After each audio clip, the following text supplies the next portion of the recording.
to hear about history, right? But the fact is, it's relevant. Because, we're going to hear, I think, a fair bit today about the achievements of the Cuban people, what they have struggled for and won, the ability to create a socialist society. But it always is going to beg the question, how'd they do it? And the answer is the same way that working and oppressed people have gotten everything we have ever gotten. They fought for it.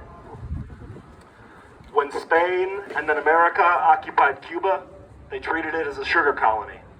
They worked the people to death on vast plantations, and they were certain that they could scare the people into line, that by murder and torture, they could keep lining their pockets with the blood of the Cuban people. But oppressed peoples throughout history, no matter where you go, are never silent. They never just take it lying down.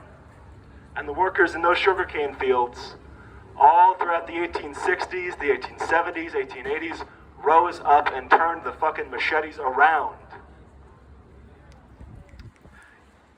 And from the 1860s to the 1950s, the Cuban people fought again and again to throw out their colonial masters, to liberate their country and the hundreds of thousands of people who gave their lives in that fight.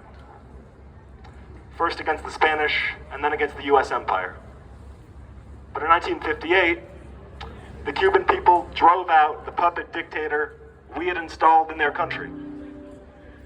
And they established a people's government, one that made the nation's wealth serve its people. This new government built schools, ending illiteracy, built hospitals, extending people's lives, built roads, and allowed workers to unionize.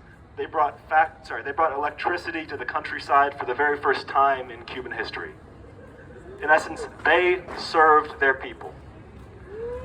And America, our ruling class, never forgave them. The American ruling class declared war on Cuba in all but name.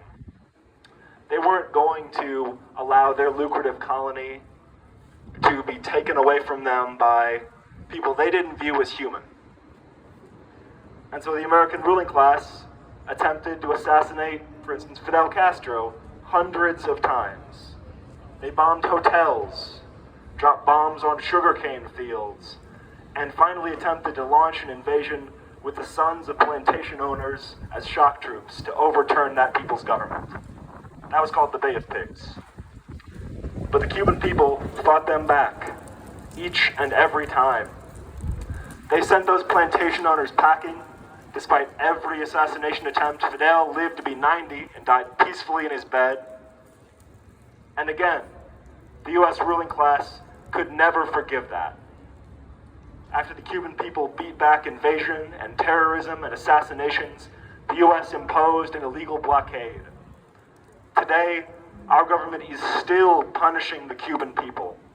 We've seen blackouts, shortages of crucial medicines, all the result of a constant grinding economic war that the US has waged for 60 years. But even with the largest empire on earth bearing down from them, just 90 miles from their border, the Cuban people did not forget the rest of the world.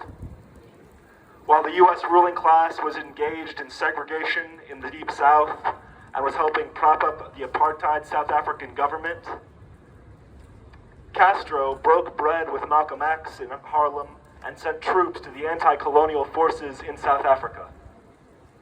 While US corporations hoard medical technology and let millions die from preventable diseases, the Cuban people send whole